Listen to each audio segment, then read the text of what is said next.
Oh,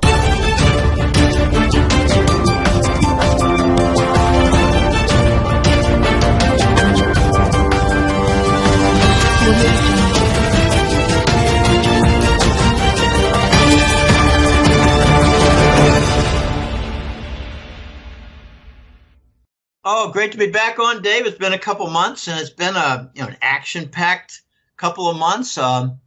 I've noticed a lot of positive things regarding certain things, and I know I'm vague, but there's a renewed interest, I think, in the alternative messages regarding the financial world. That's my new conclusion. Something's going on, and it's big.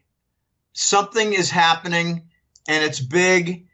I think we've got an awakening process in progress. It's very hard to know. Something has happened since June. I'm noticing a lot more activity. I'm noticing more orders. I'm noticing more questions. I'm noticing a lot more emails. I'm noticing clients sending me stuff of high interest. Valuable items, more.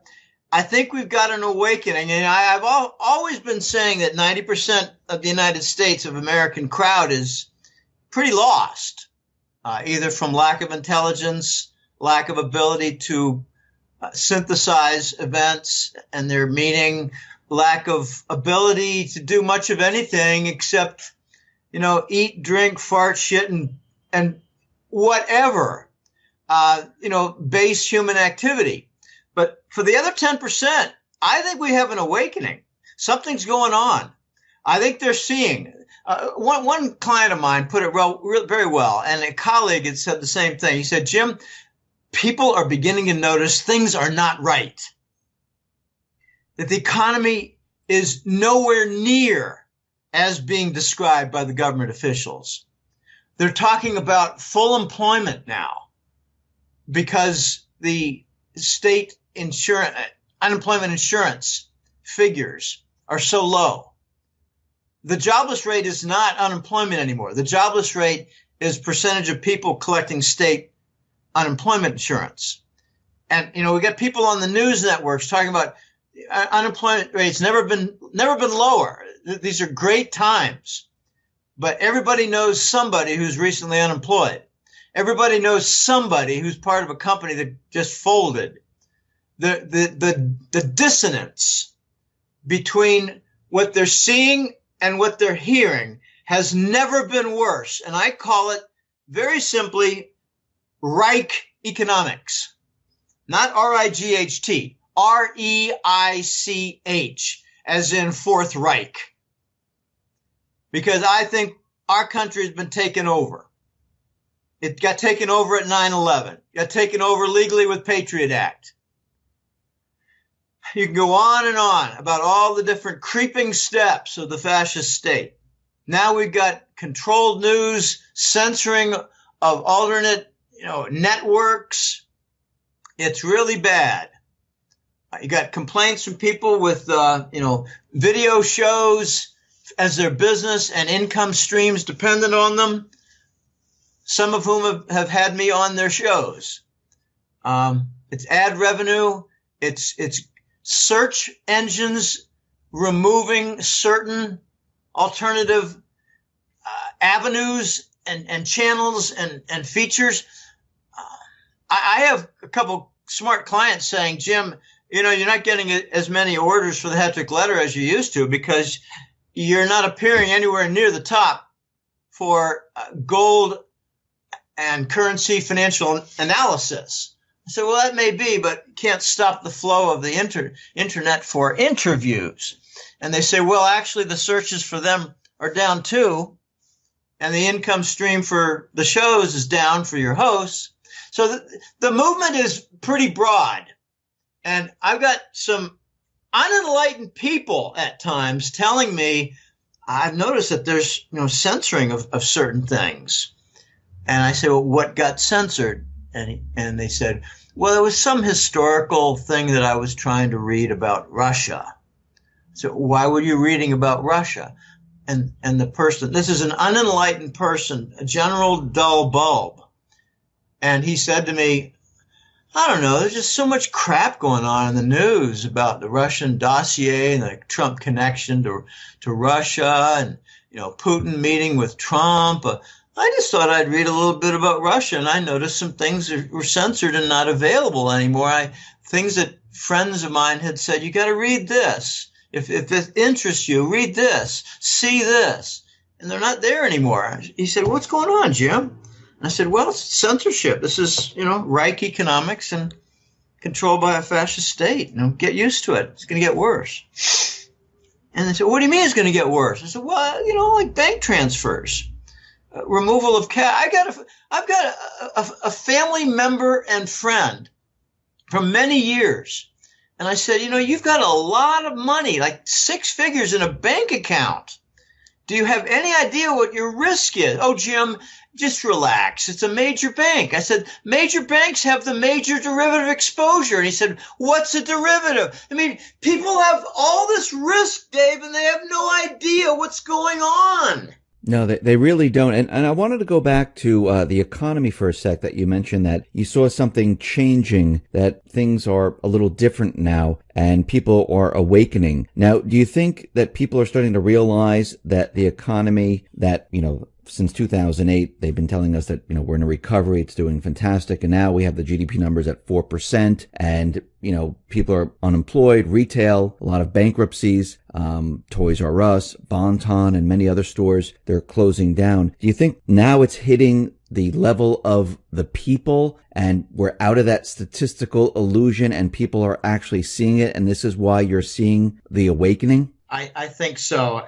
The dissonance, which just means mismatch, lack of harmony, the dissonance between what they see and what they are told by officials, like government officials, news networks. It does not match. They're thinking, what's going on here? I'm told there's really low unemployment, but I've never known so many people who just lost their jobs. What's going on? That's the dissonance. There are many types of dissonance. I'm just talking about a basic dissonance between what they see and observe and what they read about. I notice a lot of weird things. I call it component dissonance. We're told that the overall inflation rate is 3%. But we personally know several important items that are over 5. Well, how could several important items be over 5, but their average be 3? Okay, that's a component dissonance. The micro tells me this, but the macro tells me that, and they don't match. So people are noticing. I use my father as a kind of a vote out there because he reads the mainstream. He watches, the Sunday morning Meet the Press. He loves it. He doesn't quite realize it's mostly propaganda bullshit from the fascist state with censored messages and, hidden globalist agenda. He doesn't even know what a globalist is. He said to me 6 months ago, Jimmy, use that word globalist entity. What's globalist? We're all on the same globe. What do you mean? I said, Dad, it's a global fascist state, new world order. He said, I don't know anything about that. My dad is a good vote for what's going on from the general middle of the road mainstream. And he is aware of the pedophile stories. He doesn't know how big it is. He doesn't know that it extends to Hollywood producers and to judges and to political figures in Washington. He thinks it's kind of isolated. Well, okay, soon he might not. I asked him about censorship. He said, I don't know anything about that. I asked him about whether he understands that New York Times and Washington Post are very much pro-Hillary and will never, tell the truth about what's going on. He said, well, I know they're basic liberal strongholds, but I don't know much more than that. I asked him if he's aware of the Clinton murders. And he said, well, I've heard some stories, but that was years ago. In other words, he's heard nothing of the 13 last year or year and a half ago during the campaign. He doesn't even know who Seth Rich is. So my father's noticing, my point is my father's noticing some things, events, phenomena, factors, ugliness creeping into the mainstream. And he usually follows it up by, well, you know, Jim, I'm 98, so, you know, this is going to be your problem, not mine. I said, yeah, I know, Dad. I hope you care about the quality of life for your 3 kids. And that usually does not prompt a good reaction. It usually gives me a snide comment in return. Oh, yeah, there you go again. Oh, gosh, yeah. Let's just, can we just keep this a friendly conversation, Jim? I give my dad a lot of crap. I always have. And let me just share with you. Are you still there, Dave? I haven't heard from you. I'm rambling on. I'm sorry. I'm letting you go. Go ahead. Okay, that's okay. I reveal personal things more in interviews than any guy I know who's out there in the financial analyst world, gold community, etc. Here's a funny little one. When I was growing up, I came to learn my father's an American literature professor, and I'm not named after St. James, the apostle. I'm named after Henry James, the most prolific American author in history. Not American, you know, in the 250, 300 years of our country. We have lots of poets from Concord, Massachusetts. We got lots of authors. He loved Mark Twain in his later years because it was just downright fun. Mark Twain is a hilarious guy. And he'd be quoting Mark Twain in his little epithets. And I said to him a year ago, Dad, I got a great one from Mark Twain. It's easier to fool somebody than it is to convince them they've been fooled, like you have for the last 20 years about the press networks. And he said, oh, gosh, Jim, there you go again, using my own favorite author. But I used to have an insult to my dad when I was young. I mean, I was in high school and college, and I used to say, Dad, you're reading lots of different fiction, and I wonder if you connect it to the real world. There's a real world out there. And that by this time, I had rebelled and pursued mathematics. I had a very interesting, effective method of having him leave me the hell alone with a summer list of reading 15 books when I wanted to play softball and work on my bike and build a crossbow. I intentionally did not get an A in English all through high school. So he'd leave me the hell alone. And I got the math award 3 of the 4 years. And he said, Jim, you're good in math. I mean, my hat's off to you. You've done well. And I never said to him, yeah, well, you know, when I don't bother to read all the assigned books in English class, I got more time, Pop. So I used to tell him, Dad, you read 1984 by Orwell, you read Brave New World by Aldous Huxley, and you do not connect it to our world. You're still disconnected. And he said, well, I just don't see the 1984. I said, Dad, can you define fascism? That's what we got. Blank air. Yeah. He did not know. My brother cannot define fascism, and he has a double bachelor's in political science and economics. Doesn't know what money is, doesn't know what fascism is. So how's the American educational system doing?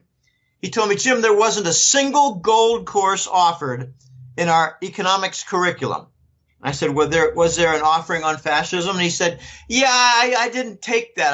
I was into other things like, you know, socialist concepts and you know, liberal, it just goes on. What the hell did you study in political science, John? You don't even know what fascism is. There was a great quote. I don't think I have it. Oh, yeah, here, it's right in front of my face. I put it up front in my July key quotes for the newsletter. Great quote by Norman Thomas, probably some political type author. Here's the quote.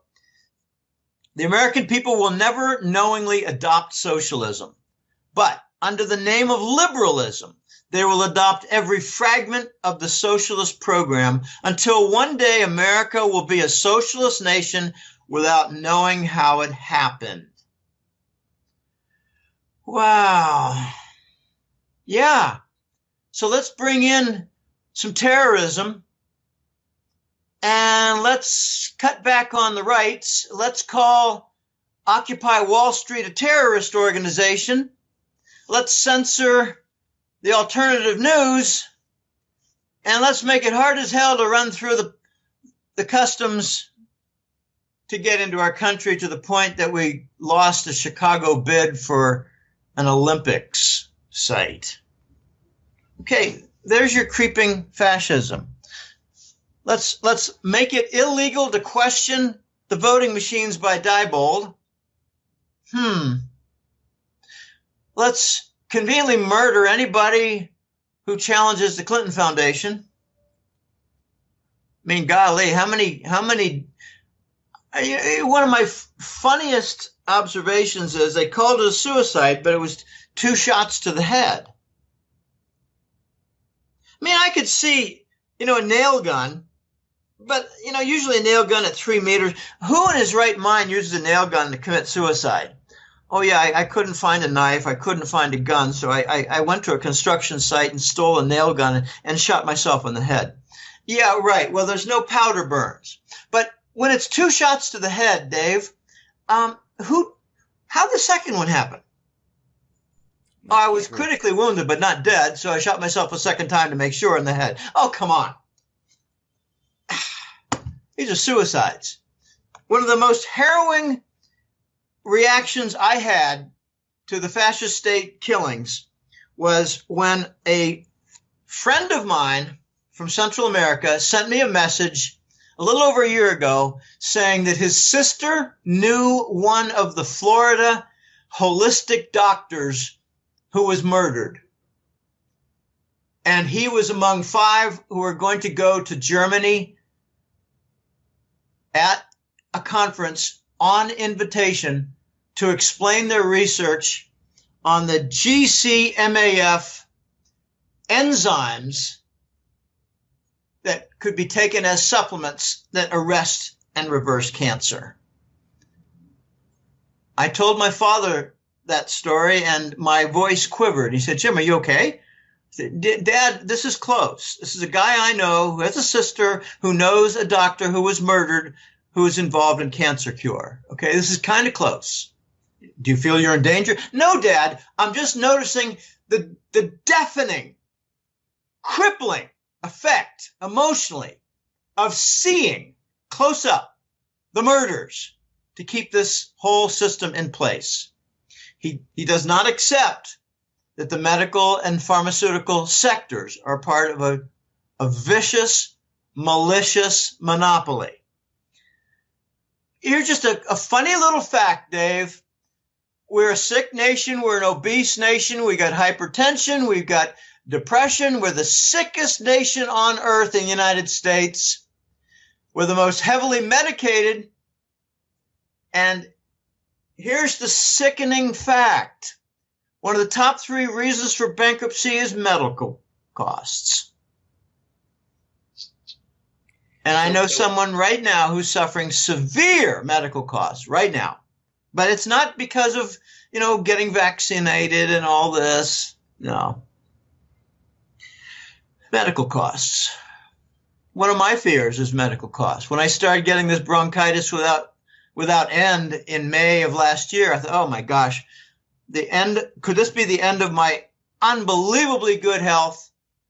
Well, I'm happy to say that I had an infection, a strange infection a month ago. I did not like to take the antibiotics, but I did. And I took a stronger one because it didn't work for a very nasty rash.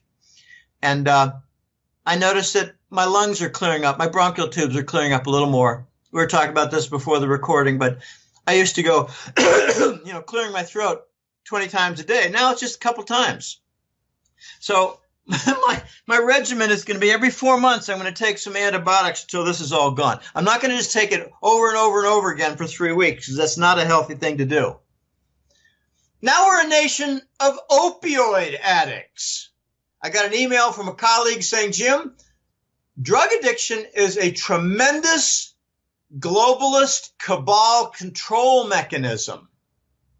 I mean, forget alcohol. Narcotics it's powerful and it's legal, and the pharmacies make money and the big pharma makes big money, and they get the nice supply routes from Afghanistan for our boys are making it and protecting it. And all the costs are covered by the U.S. government, and big pharma loves it. But now you get a state reaction. State after state is limiting the opioid prescriptions. And I came across a fact that just appalling. 2017, Ohio, population 12 million. Ohio had 80 million prescriptions for opioids. That's 7 for every man, woman, and child in the state per year. Okay, obviously everyone's not taking it. So somebody's taking dozens and dozens, if not hundreds. We're becoming a nation of drug addicts. I got people sending me email, clients saying, Jim, I'm in Michigan. I've got a cleaning service. It's floor cleaning, wall cleaning, you name it, cleaning. You know, what do you call it? Sandblasting of buildings. I got, to get the soot off and stuff like that. And it leaves the bricks just a little bit damaged, but, a little pockmark. Anyway, he said, I've got an opening for 100 people. And I got applicants all over the place. And I'm rejecting 80% of them for being on welfare or being a drug addict. We're a nation of addicts. We're a nation of pizza and Coca-Cola addicts. Drug addicts, narco, booze, beer. Can't watch a football game without a beer ad. And, it's getting worse. You got a $5 million annual football, NCAA and NFL contract from the military. You can't have an important sporting event in football without an honor guard. Okay, this is all fascist creep and addiction control. And I refuse to be controlled unless you've got a special additive to chocolate, Dave. I've got some, a European chocolate that I purchase once in a while, and it's nice. Sometimes it's the dark chocolate, and sometimes I get the milk chocolate, and it's got little nuggets. I just love my chocolate. What can I say? And I'm not overweight. Until I get overweight, I'll still do it. But oh my gosh, it's distressing, this creep. And yeah, Norman Thomas, you got it right. We got a fascist creep here going on. Adopt every fragment of the socialist program. I just had a fellow tell me a few days ago, I think it was another interview host, he said, I know what it was. It was Gerald Celente. He was on Greg Hunter's show. And Celente was saying, we've got a new phenomenon going on in the entire news network system. And it's that there's very little news anymore. There's very little in the way of cub reporters digging out new stories to make a name or pursue the Pulitzer. You've got the New York Daily Post laying off half of its reporters. You've got the Wall Street Journal, 30% less content. And in the content, a lot more photos. In other words, less words. And what it's becoming is the news networks are publishing the standard watered-down fascist Reich messages. Again, R-E-I-C-H, not right versus left. The Reich system messages. The news is being controlled. We don't care about a story about the Midwest and a family that helped a bunch of orphans. We don't care about them. Many of those orphans are going to end up in Clinton's sex rings with unmarked graves after they're done with them. Okay? We don't have stories anymore. We have the official propaganda bullshit. So, Celente said, you could take a look at Toledo, and I think he said Omaha. and their news reporting system is all reduced. They take the AP Newswire. And what he didn't say was it's all Langley approved. So, we're well along in the Reich economic system where everything is pretty well broken and dependent on handouts and hyperinflation money. I'm talking about QE and the Fed's monetary program. I asked my dad several months ago, Dad, the Federal Reserve is covering our national debt. We're financing it with bonds that are purchased by the Fed. He said, yeah, I know a little about that, Jim. I don't know much. I said, in other words, Dad, we don't have bond investors much. And there's something that you don't know about, and that's the Department of Treasury have derivatives coming out of machinery that we're purchasing bonds to cover our debt from computer machineries with fancy algorithms that work off differentials and produce fake demand. I said, Dad, there are very few buyers at our auctions. They're mostly computers. He said, well, that's not good, is it? No, Dad, it's not good. And how do you think it's going to affect your entire estate? Well, I'm not going to worry about that. We're becoming a nation of dummies. Economic finance dummies, Dave. Hey, Jim, you're talking about bonds right now. Have you heard about the Treasury expanding the bond market to get more buyers? How do you mean expand the bond market? It looks like they're going to allow more and more individuals buy the Treasury bonds. Oh, expand the auction? Yes. Open the doors for more individual buyers? Yes, because the economy is so strong right now. That's what they're saying. Okay, so in other words, people that I know who have good savings can go down to their bank and buy a bond that's wrapped up in some kind of a CD. Yeah. Well, to me, that means they're going to create certain instruments at banks that are certificates of deposit, the CDs. And they're going to open up the pension system. This is a topic that was pretty hot about 3 years ago. Will there be forced purchase of Treasury bonds by pension funds? Think of the managed corporate pension, like at IBM. Are they going to be forced into buying Treasury bonds? And we got the term specialized Treasury bond. Okay, well, what was that? Well, this is 2 or 3 years ago. Well, it was a special bond that pension funds could buy that would be connected to the U.S. Treasury bond system. In other words, outside the auction network, outside the big bank bond issuance with their ridiculous fees. Well, now they have to worry about blockchain moving into their ground and eliminating them through disintermediation, which is a favorite topic of one of my jackass colleagues, Sky Crane. He said, that's going to happen, Jim. All right, so now we apparently are going to see some bigger, wider connection through the CD sector, certificates of deposit. They call them plazos here, placements in Latin America. And the local CDs pay twice the interest of the United States because they're more legitimate. You take a look at the U.S. dollar plazos and various banks here. They pay 3% for 12 months, but the local ones pay 7% for 12 months. Okay, I think what they're doing here, Dave, is they're making the early connection for pensions and individuals for buying the specialized Treasury bonds. This looks like an initial step. I wouldn't be at all surprised in a few months if they talk about the specialized Treasury bonds that are going to be offered with encouragement to the pension funds, and watch Vanguard gobble it up.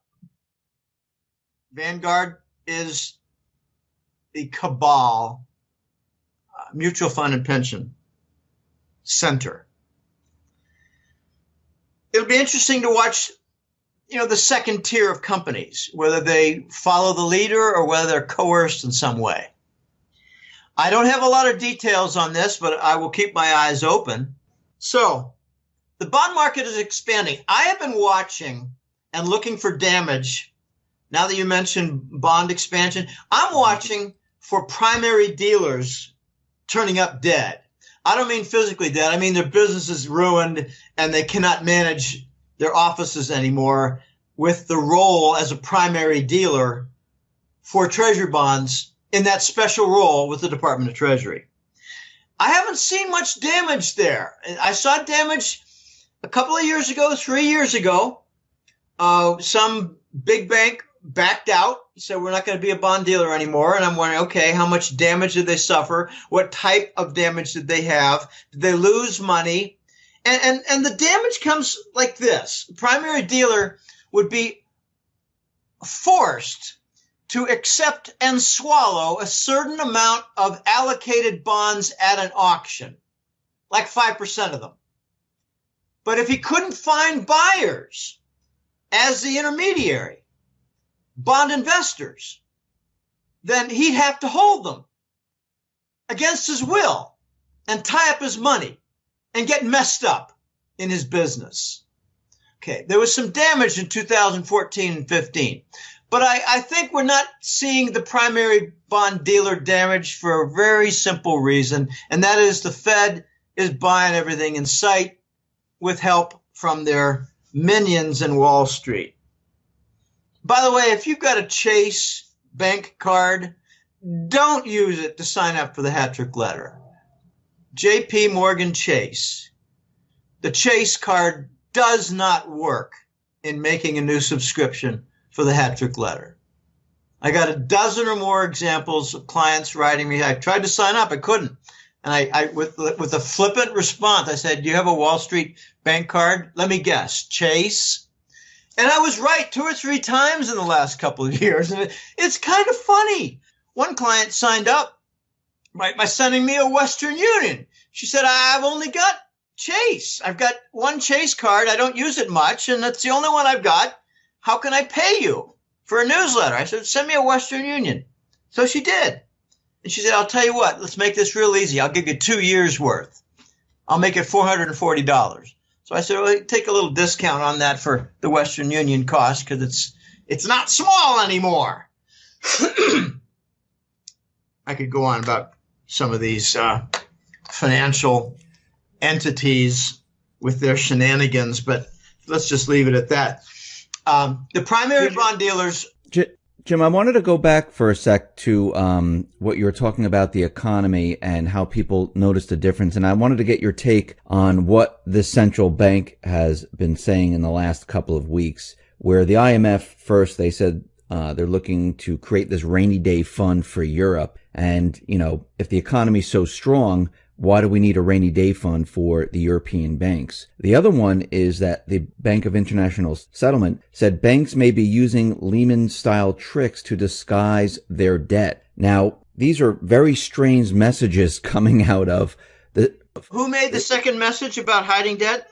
BIS. Oh, BIS, uh-huh. Yeah, the Bank of International Settlement. To me, this is what it sounds like. First, the IMF is, you know, worrying that the economy, the global economy is not doing well. They're very worried about Europe, and this is why they want this rainy day fund, just in case, or not just in case, you know, when the system starts to collapse, they have extra funds to help out the banks. And the BIS, it seems like they're kind of separating themselves from the banking system, saying, hey, you know, we know that these banks are doing some type of trick, like Lehman-style tricks, to disguise their debt, and we're separating ourselves from the banking system. These are very strange messages coming out of the central bank when we're supposedly in this, you know, great economy. You know, the Fed's raising interest rates. They're telling us how great everything is, and they're coming out with all these different messages. What do you make of all this? It's debt suffocation. It's bond collapse, and it's permanent recession, which has another name called depression. It's bank system failure, and it's all happening at the same time. I have a phrase that I coined, a term. I noticed after Lehman, by the way, Lehman was a kill event. It was not a bank failure, not a financial firm failure. JP Morgan and Goldman Sachs bought some bonds and never paid for them. It was a few $1 billion worth. They never paid Lehman, and they croaked for non-payment. If you want to kill a big business, just make sure that their accounts receivables skyrocket and never get paid. Okay, so they suffocated Lehman. After Lehman, I made a forecast that we would go to 0%. A lot of people called me crazy. I said, well, just watch. I got into a big dispute with a German ex-CEO who said the European Central Bank and the Bundesbank will never follow the Fed down toward zero. I said, well, give it time. I had to be very tactful because I'm talking to an ex-CEO. He later agreed, okay, Jimmy, you got that right. I didn't expect that. I said, well, my reasoning was sound. They would go down in rates because the euro would rise in value on the Forex market from just a rate differential. And he said, okay, good point. Good point. Didn't think about that. Okay, so I watched the reaction. Then I said, okay, we're going to follow Japan. We're going to go to QE. We're going to print money and monetize the U.S. government debt because it's getting too big and the dollar is getting too tarnished. And we need a mechanism to cover our debt because the bond auctions are at risk. We're going to use derivatives and we're going to use basic QE. Okay, people told me, no, we'll never follow Japan. We'll never print money to cover our debt. We'll never do QE to monetize our debt. Of course, we did by 2011 and 12. 2011, I guess. Okay, so I came up with a term, Dave. I call it the systemic Lehman event. Because I reasoned that our response to Lehman was to make everything in the financial system just like the subprime mortgage bonds. And I said, we're doing it to sovereign bonds. We're making the U.S. Treasury bond like a subprime mortgage bond.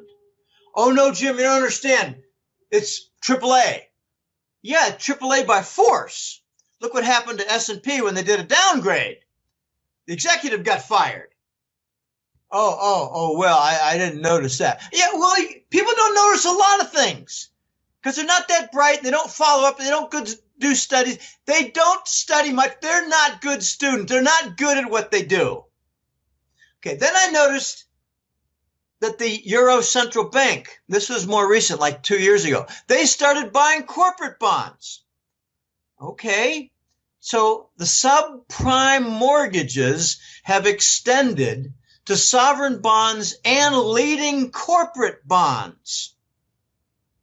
Now we have the highest percentage of corporate bonds that are triple B that we've ever seen. Okay, we've turned corporate bonds into junk bonds or the margin of junk bonds by virtue of extending QE.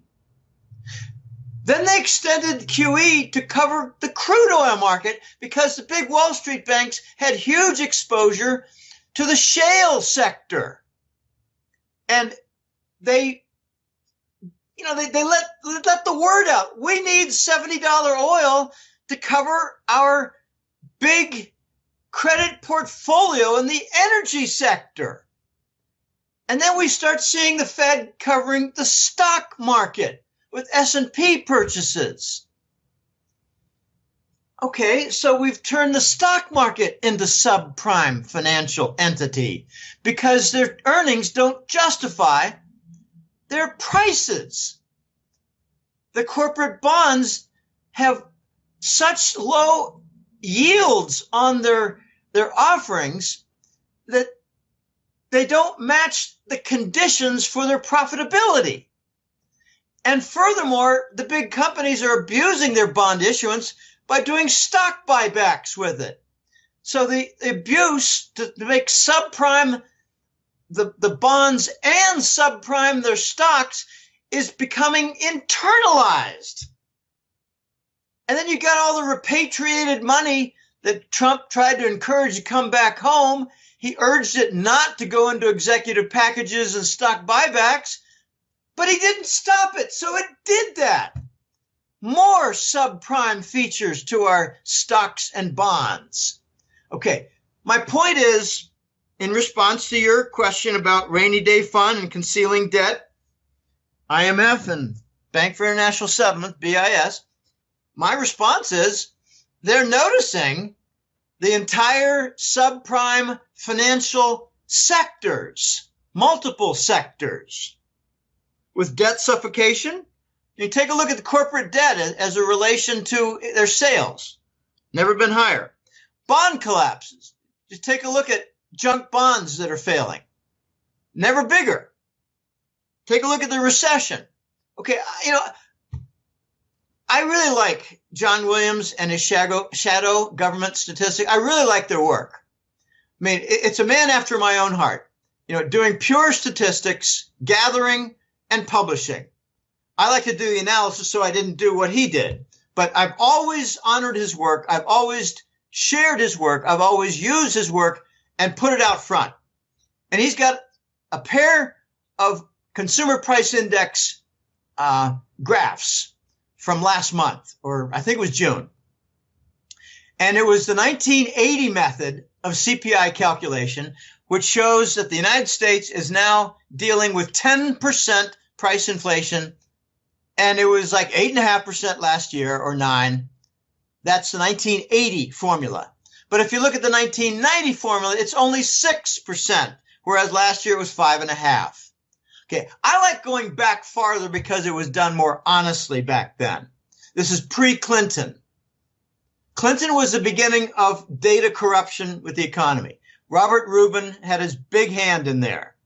Robert Rubin was a designer of the new reformed consumer price index. I don't want to get into all the different features like geometric mean and substitution and all kinds of things. Don't want to get into all that. Just want to get into what the 1980 figure is of 10%.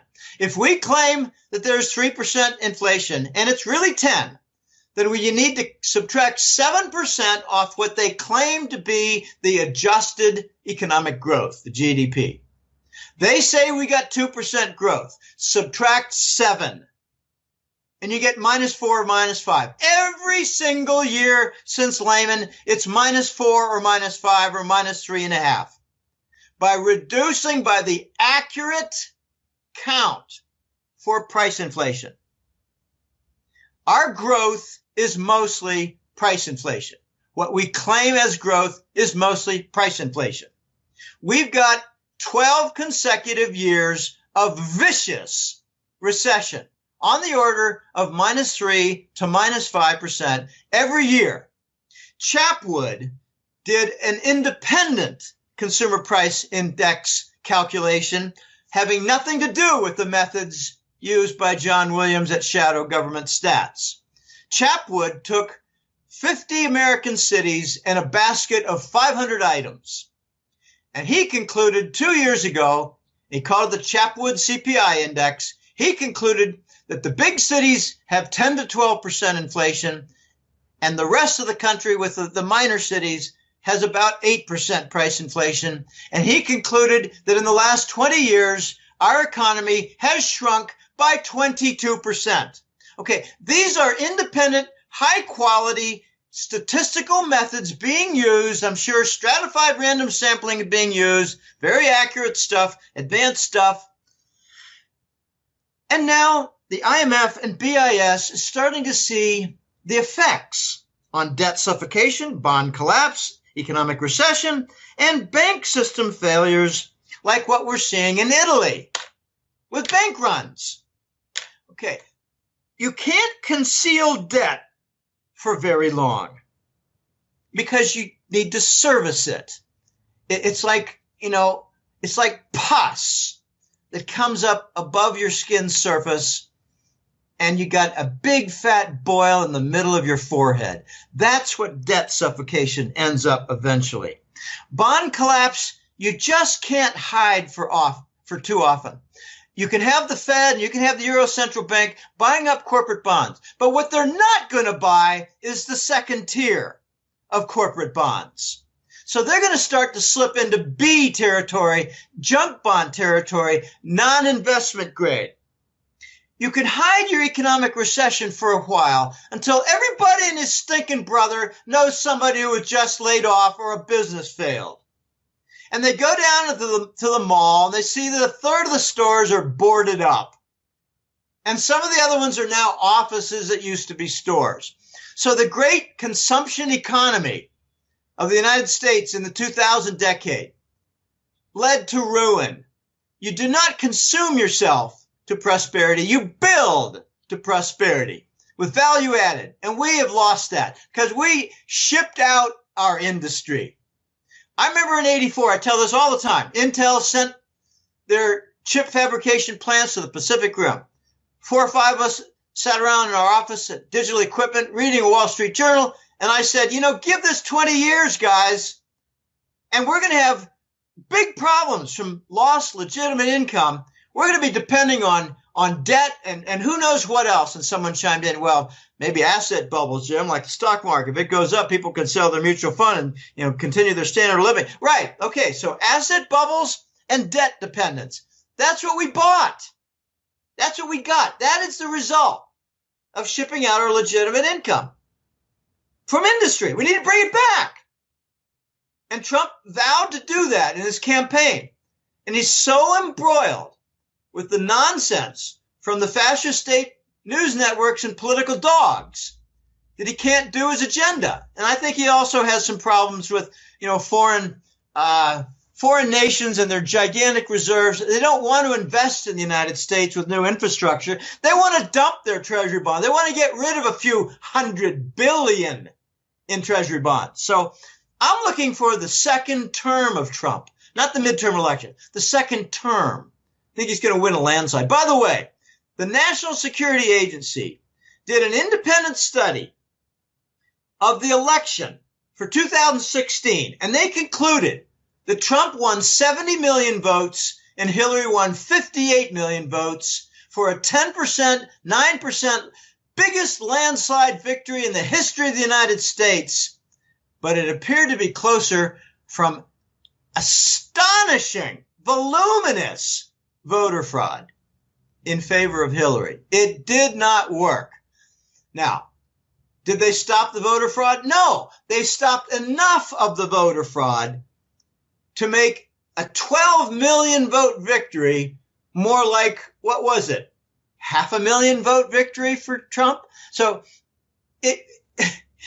his margin of victory was 20 times bigger than what the official figures say. That's what the NSA concluded, not some alternative news feature. No. Okay, so I'm thinking there's going to be a midterm election success for whatever Trump supports. The fascists will lose more ground. And we've got something coming up. I'm hearing it's October, and I'm not a big expert on this, but it's something that will require the news networks to deliver impartial news or face lawsuits. I wanted them to lose their FCC licenses, but apparently Trump has chosen to go the lawsuit route. For instance, Monsanto is facing a lot of lawsuits right now for cancer deaths having to do with glyphosate, the Roundup chemical, which the FDA corruptly was influenced into calling an antibiotic. So a pesticide was called an antibiotic so it could appear in vaccines. We're going to have lawsuits to Monsanto. I think Trump wants to eradicate a whole level of deep state from lawsuits and the omnibus bill to go after them for pedophile child sex, slavery, sex rings. Now I'm hearing that Judge Anthony Scalia was not killed by suffocation of a pillow over his head. The pillow was kept over his head to hide pictures being taken from his throat being slit by a 13-year-old boy. Forced sex. Okay, we've got a nation filled with scum in our leadership and executive all across the nation in its industries, in its institutions. We got charitable organizations that are corrupt fronts. We got United Way. We got American Cancer Institute with 95% overhead. In other words, they're taking 95% for limousines, executive lunches, and high salaries. For what? For concealing the cancer cures. I think the IMF and the BIS are running scared because they see coming from the East the gold standard. And they can't stop it. They can't stop the non-dollar platforms. Can't stop what's coming as, a powerful RMB-based oil contract. It's called the yuan. I call it the RMB oil contract. They can't stop it. It's already got bigger volume than the Brent. And Brent is largely going to die from the depletion of the North Sea, between Norway and Britain. It's largely depleted. There's not much going on there. The Norwegians are some of the best engineers for petroleum and deep sea drilling, and they're being hired all over the world, like in the Gulf, Persian Gulf. They hate that name, but the Gulf region, the Arab Gulf region. They're the best. The Saudis hire Norwegians. They're the best for putting in place the platforms. Okay, can't stop the gold standard coming. Can't stop the gold trade note that I think is coming soon, and I think it's going to be considered interchangeable with a short-term Chinese government bill, not the bond, but a bill, a government debt in the form of a securitized instrument, but it's going to be short-term. Therefore, the Chinese government bill, I think, is going to be equivalent, interchangeable with the gold trade note, and I expect they're going to use the gold trade note to buy Arab oil and to buy African oil. This is how it's going to get a big boost. It can't stop CIPS, the Chinese interbank payment system, cross-border interbank payment system, the competitor to SWIFT. They can't stop the Belt and Road Initiative. The United States doesn't want to have anything to do with it. We got a few companies in there struggling for a piece of the action. There's General Electric in there. There are a couple other companies in there struggling because there's something like $6 to $8 trillion of commitments. And they're working on their first trillion now of actual projects that are funded. The United States is not involved in much of this, and the dollar's not involved in the payment system. U.S. cannot stop this. They're watching Iran and the workarounds, the barter programs, the barter systems worked out with the Import-Export Bank regarding China, regarding the guaranteed purchase of oil by Russia. Oil purchased by Russia, they're a producer. Why are they buying? They're trying to create what I call the oil cartel, the Rosneft oil pool. The Russian oil pool be non-dollar. They'll manage the contaminant level. They'll manage the viscosity level. And they'll be buying up Venezuelan oil. They'll be buying up Iranian oil. And they'll be buying up Saudi oil. And they'll be buying up Mexican oil to assure those nations of adequate liquidity in the case that they become problem children for the United States.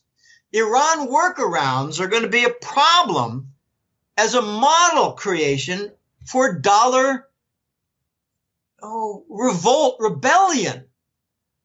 Iran is suffering. Iran has got big problems. I'm not a big fan of Iran. I don't care about Iran. I've only met 2 or 3 of them in my whole life. I met one skiing in Maine.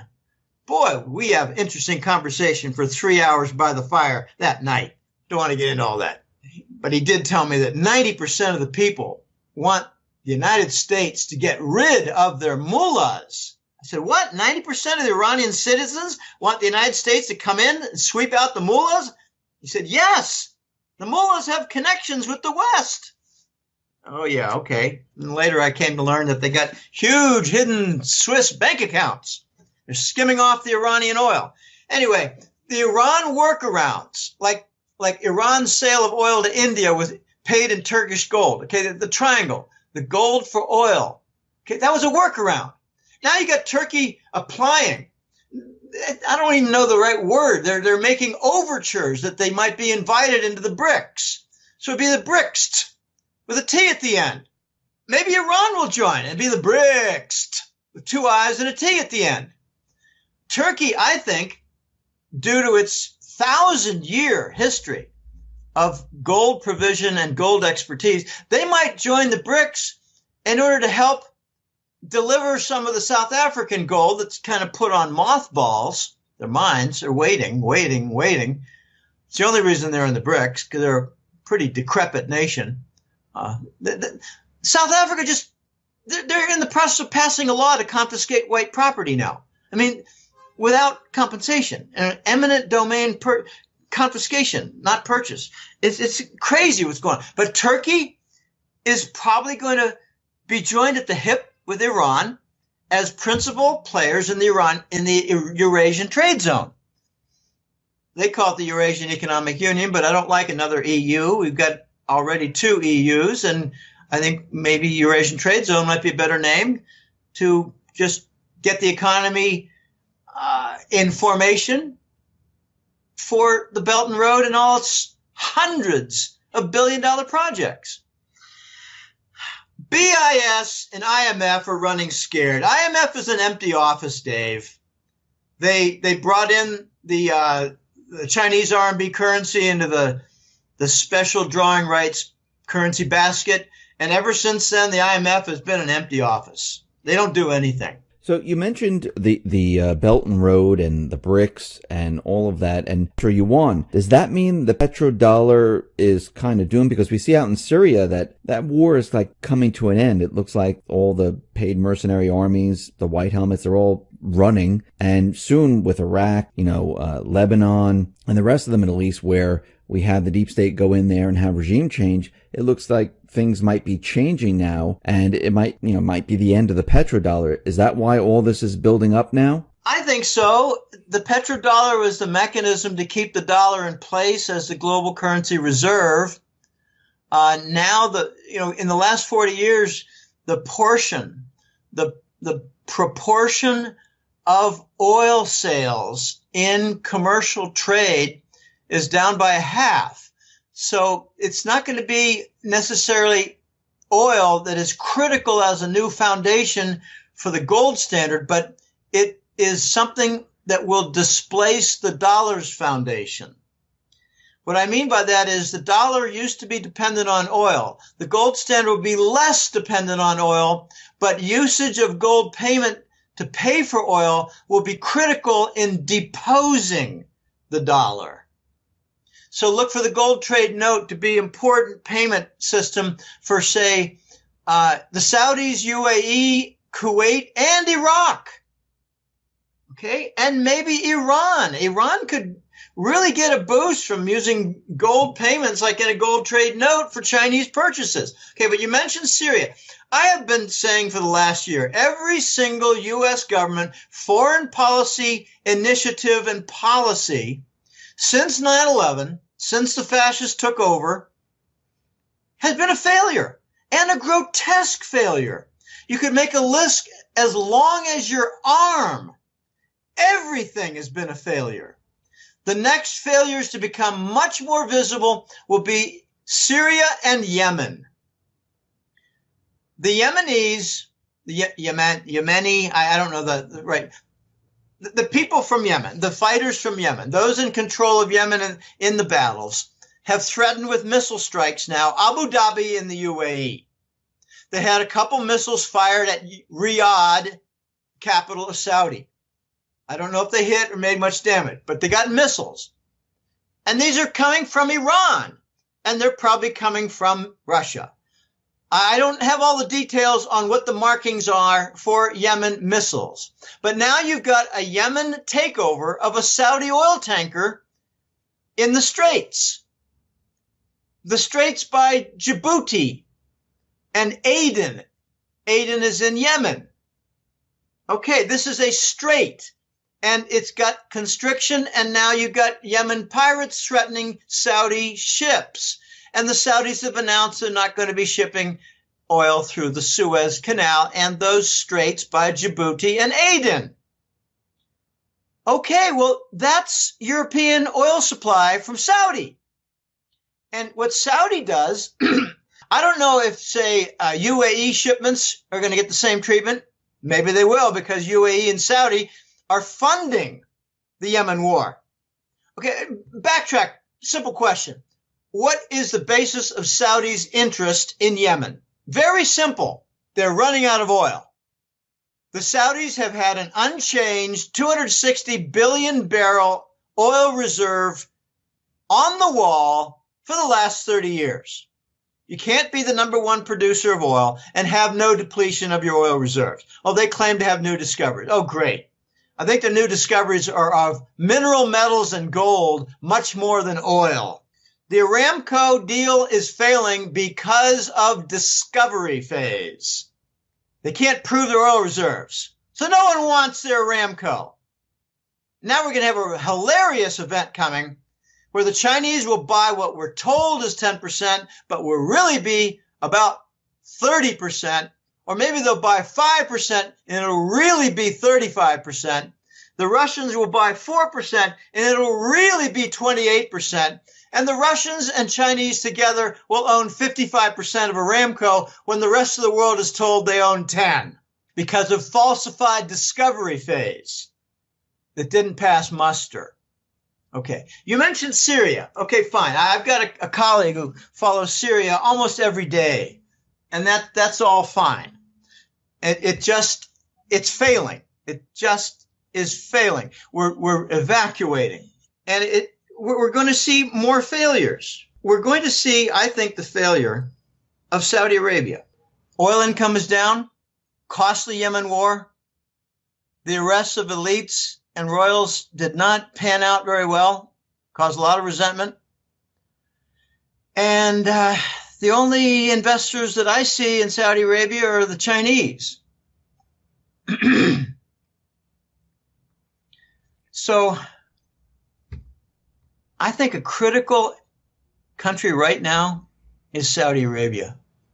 And another critical country for a different reason is Germany, as they pretty much push aside the Russian sanctions. The U.S. government going after Nord Stream 2 with threats of sanction against German construction and finance companies was a very, very big mistake. The Germans have responded to Russian sanctions by opening up subsidiaries in Russia so their output could be sold to Russians in the Russian market without violating the sanctions because it's made in Russia. It's just got a German brand on it. The Germans are so pissed off they had a lawsuit at the EU Commission in Brussels that they won, that Nord Stream could proceed, Nord Stream 2. It'll double the output. Okay, here's a funny little fact I just learned. If the United States wants to sanction all the companies involved with Nord Stream, are they going to sanction British Rolls-Royce? They make turbines. They make gas turbines that are used with the Nord Stream pipeline system. We're going to sanction the British Rolls-Royce? I don't think so. So the hypocrisy will come out. Dave, I'm going to have to conclude this. I've got an appointment in like 20 or 30 minutes, 25 minutes. Okay. We're seeing the results, the bitter, ugly failure in rotten fruit and broken places, broken locations. Look at Syria, and you've got independent studies saying it needs $200 billion worth of foreign direct investment to rebuild. Why do they need to rebuild? Because we bombed the hell out of it. And people don't even look at the motive. The Golan Heights is a rich area for the Levant oil and gas deposit system that's well known in the Mediterranean with the Tamar floating platform, but it extends inland in locations that Israel does not want to share. They want it all. And they're willing to murder and kill civilians and sweep them out with a war and wreck their economy so that the area in South Syria can be vacated and then can be drilled for oil. And the board members are people like Dick Cheney, Rothschild, Lawrence Summers, Rupert Murdoch. They're on the board of Genie, G-E-N-I-E, and they own the rights for the Syrian oil deposits and gas deposits. My gosh, is the United States going to take over Mexico and claim rights to their remaining oil and gas and silver?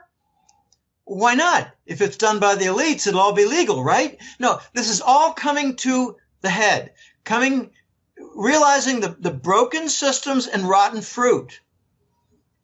U.S. foreign policy has been bully tactics, has been coercion, been bribery, it's been murder, it's been takeovers, it's been NGO, grassroots political. And we need to have Soros and his boys exposed. It's not happening yet. It's in the process. So you think that this whole thing is coming to an end? The deep state type of tactics that they used in the past. All these people are being routed out right now, and all of it will come to an end. Pretty much, yeah. I think it's being rooted out. I use root. It's going to require hundreds of people to be exposed, and it started with Lady Bronfman. And I got some Canadian clients who say there's a chain, a large chain of retail. The name is Cadillac something, and it's all over Canada. And the Seagrams family, the Seagrams company owns it, and the Bronfman own it. So to wrap this whole thing up, we talked about the economy. We talked about what's happening in the Middle East. Where do you see all of this headed if everything is moving towards China, Russia, everything was set up, the petro-yuan and stuff? The U.S., we talked about this before, but does Trump realize that we have no gold, or does he know that we have gold? Do we have enough here to allow us to move forward in the new system? I don't know, Dave. This is one of the biggest questions right now out there. Does the United States have the gold? I'm told that there was a special commission done in the first few months of his office in 2017, and he came to the ugly realization that Fort Knox gold was all stolen by Bush and Clinton. And his mission after that was to recover it, and I'm told by certain corners that there was a large degree of success. But I don't have the details, and you can't look that up. You can't do a search and find information on what the elite crimes are. You can't do that. So you're talking about the gold note and stuff like that. So you think at this point, from your research and what you found out, we have enough gold to get onto this new gold note system? I don't have an answer to that. I don't know. I cannot say we have the gold. I cannot say we found the gold. I cannot say that large troves are in the process of being monetized that were in deep storage. I can't say. You can't prove anything. That's a problem with elite crimes. Elite crimes end up rewriting history and making information inaccessible. So if we don't have the gold and, we go onto this gold note, what happens here in the U.S.? How do we survive this? If we don't have the gold? Yeah. Then the gold standard imposition by the East will result in the United States falling into the third world. We'll have a currency crisis. Take a close look at what's going on in Venezuela. I know people say, it could never happen here. Well, what if we print money to cover all the debts, and the rest of the world is gradually turning to gold and gold payment systems and gold platforms, and we're sanctioning country after country after country after country after country, and then we finally sanction most of Europe, and they don't accept the dollar, and they don't operate on the dollar. What do? We have our own currency, and we support our debt with printing, monetizing our debt, and our currency loses value very, very rapidly. So we must source the gold. We must source it by our own ownership or by lease. And no one wants to lease it because we always steal it. That is the conclusion to end this by, Dave. That's the conclusion. Okay. We need to source the gold by ownership, rescue, or leasing, or we fall into the third world. Because the rest of the world is not going to wait any longer. They're moving, not hyperspeed, they're moving in a very solid second gear right now toward the gold standard.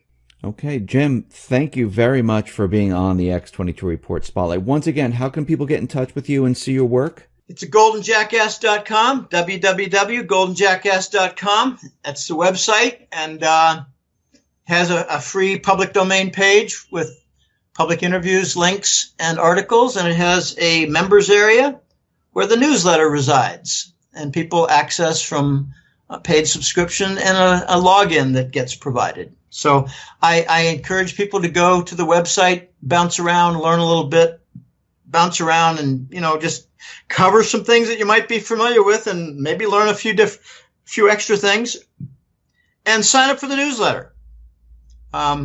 It's a labor of love, Dave, and I was just shocked at how much the volume of clicks we had for the June 7th or June 9th interview. It's got over 200,000, and it's amazing. So here we are on August 3rd, and 2 months later, and thanks for having me on. And I just hope that people can understand the gradual shifts that are happening in the United States and the West in general. There's a resistance to the fascist movement right now, and it's very, very firm. I think it's exciting. Yes, so do I. Jim, once again, thank you very much for being on the X22 Report Spotlight. I really appreciate it. Thank you very much. Very good. Thanks a lot for having me. Bye now.